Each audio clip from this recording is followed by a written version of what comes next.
Mwenziwe Lea amesema kila kilichofanyika jimboni na amount ya fedha akitoa kichwani. Lakini mbunge wa Kisesa ni kurukaruka na kwamba Kisesa tunakudai. Lakini ukifata maandiko na rekodi za serikali, tumefanya mambo mengi sana Kisesa. Amenishangaza kusema Kisesa iko kama mwanamke aliyesuka nywele. Ina maana amedharau jimbo lake. Angesema kumekatwa mabarabara, maendeleo yameonekana na hivi.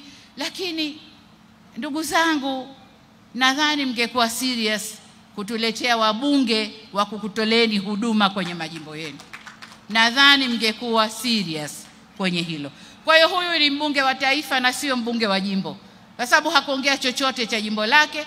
Baada barabara za kusuka nywele ndicho alichoongea.